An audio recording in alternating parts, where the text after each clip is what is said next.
But when you get into a secret society of spirit worshippers, then, and especially when you're invited there by the direction of the higher-ups in the spirit world, you never get out of there alive.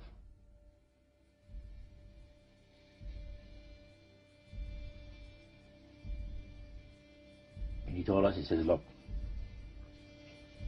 we worship spirits. We worship Lucifer and all his angels. They're just as beautiful as they did before they were cast out of heaven. He says there was a misunderstanding in the whole thing. He says among the inhabitants of the galaxies. And he says our master was misunderstood. And they always praise the great master, Satan, as a super intelligent being that he is, beautiful to behold. And if he ever appears to you, you won't be able to look upon him because he'll be too bright.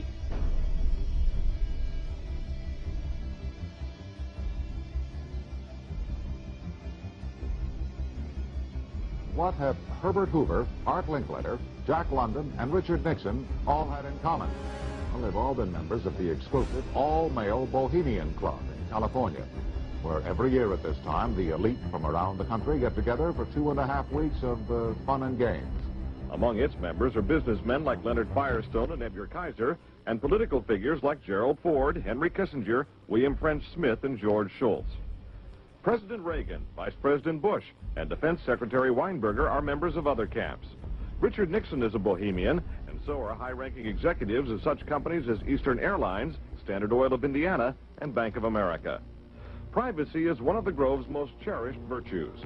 Members may not photograph, record, speak, or write about activities at the retreat. While many public officials are Grove members, the press is a distinctly unwelcome guest. We're from ABC News.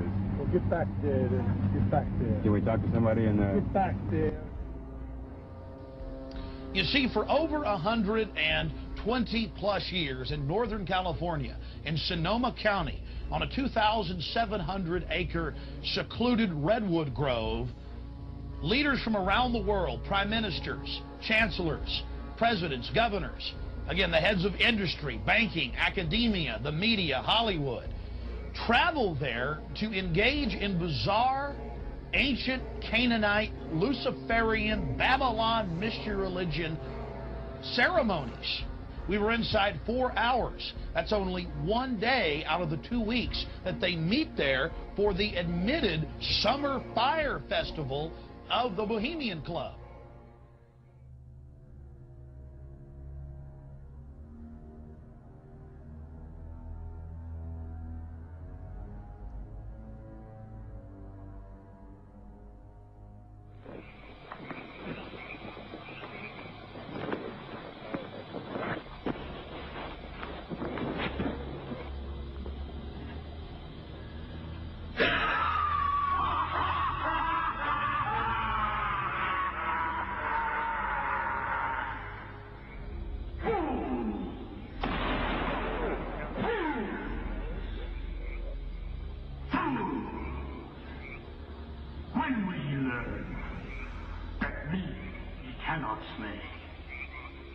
Year after year, he burned me in this room, lifting your puny shouts of triumph to the stars.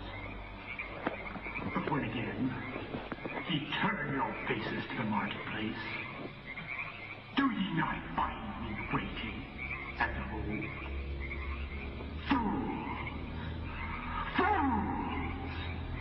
Fools to dream ye conquer care. Thou mocking spirit, it is not all the truth. We know thou waitest for us year after year within this happy grove. Our fellowship bans thee for a space. Thy malevolence which would pursue us here has lost its power under these friendly trees.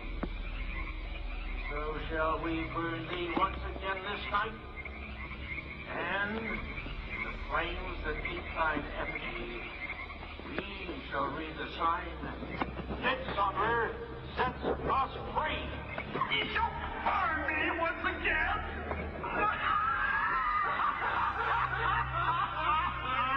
Now believe, flame, which hither ye have brought from regions where I reign, ye fools and priests, I spit upon your fire. Hail fellowship's eternal flame. Once again, midsummer sets us free.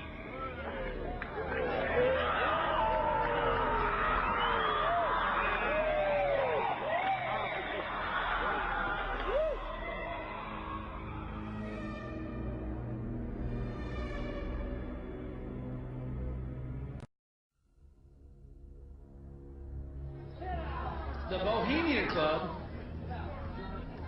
as you say, the Bohemian Club, that's where all those rich Republicans go up and stand naked against redwood trees, right? I've never been to the Bohemian Club, but you ought to go. It'd be good for you. Get some fresh air.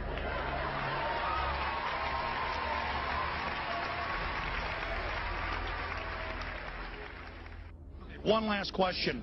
I read a Washington Times article many years ago where you had a comment about the organization, and then now it's been in the Wall Street Journal, it's been in a lot of different newspapers, and that's the Bohemian Grove. And back in, what was it, 1996, when you joined as a Clinton advisor, the Republicans were criticizing you, oh, what about Bohemian Grove? And then you countered them by saying, hey, I don't run around in the woods naked. What did that mean? Here is the before-mentioned Washington Times article where he said, I didn't run around naked like they do. I don't know what quote you're referring to. I'm not aware of any quote like that. Listen, I am a happy member of the Bohemian Grove. I like the folks who come there, and it's really inappropriate for me to talk about the group beyond that. Thank you. Have you been there for the ceremony with the cremation of care? Frankly, I don't think that's something I need to talk to you about. Really? That's right. Well, I'm Alex Jones, and I snuck in there in 2000. I'm the guy that blew it wide open and got the video. It's been on national TV. Well, I disrespect you for that. You do? I do. But there's a lot of big public officials going in there. Don't we deserve to know? I don't know anything about you, and I don't know anything about your film. But if you go in there with an understanding, you violated that understanding by releasing that film, and I don't respect you for that. Really? I'm sorry. You took an understanding when you went in there that you would not do that film. And did you have an understanding when you went in there? No. Did you crash it? Yes. Yeah, and it has no trespassing signs there too, doesn't it? No, they put them after. Oh, I'm sorry. I'm sorry, sir. I've been there before. I know what the circumstances are, and I'm sorry you violated the understandings. That was not a gentlemanly thing to do. But what about the ritual? Is the ritual gentlemanly?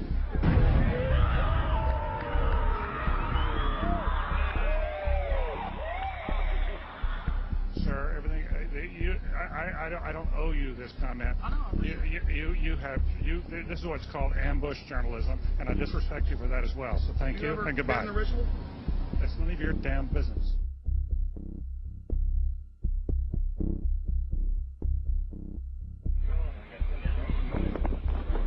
Wow.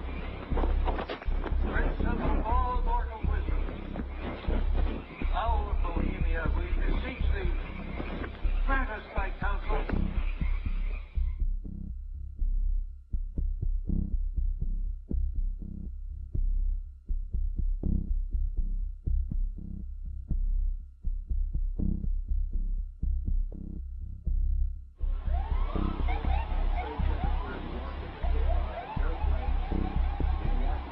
Oh, my God. Oh, my God.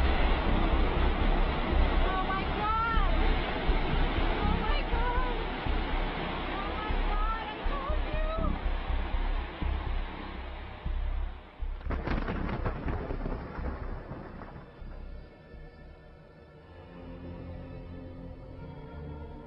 Today our nation saw evil, the very worst of human nature.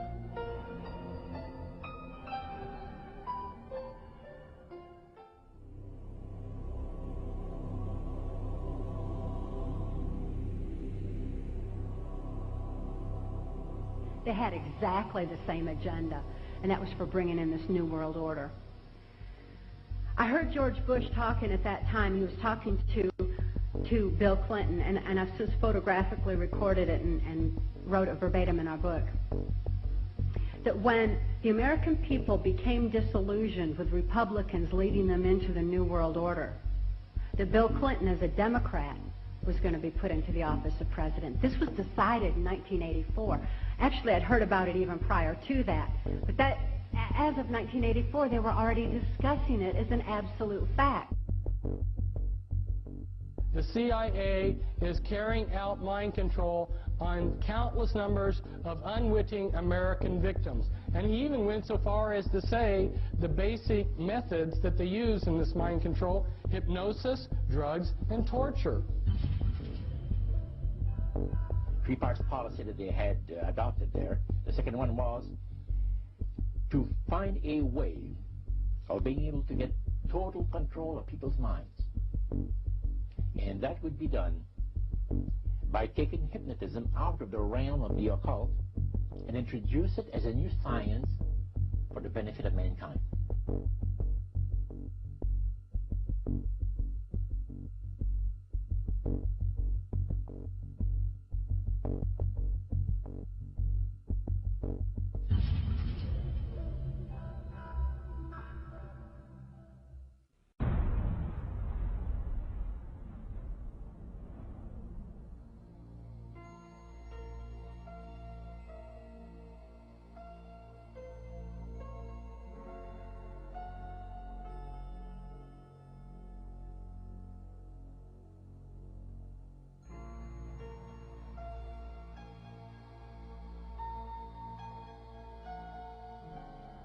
Reflecting a policy of genocide either against the Tibetan people themselves or against their culture.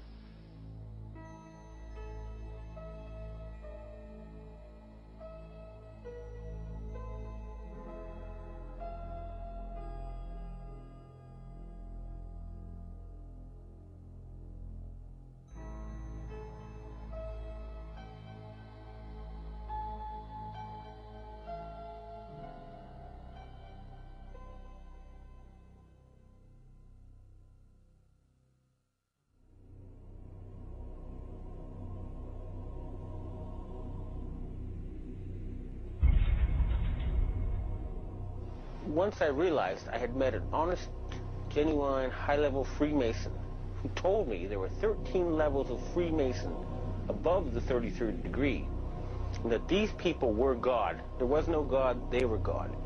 So I asked them about their plans to kill people, and they said, yes, there are too many people on the planet. We need to get rid of several billion. And war doesn't seem to work, so we're going to use disease and starvation.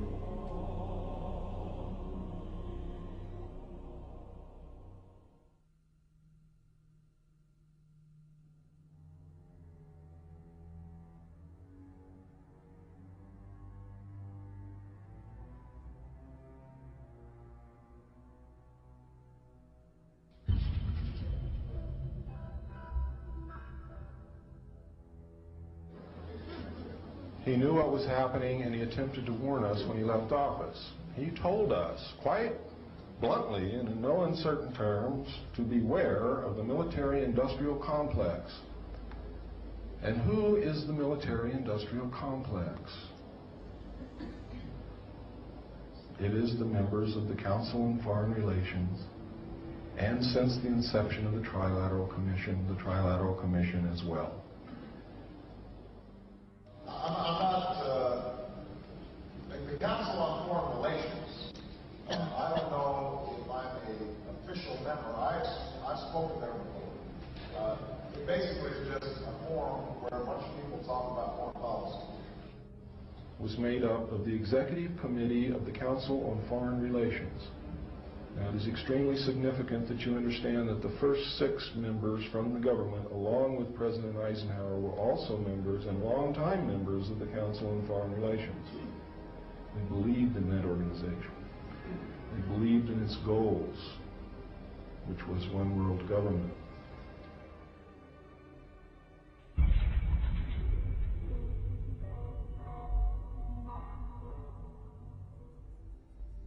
Number 15, create industrial depression and financial panic, unemployment, hunger, shortage of food.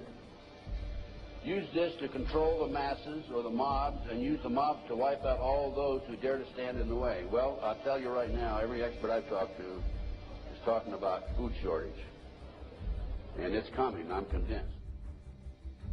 What were they? Because I'd never seen anything like that.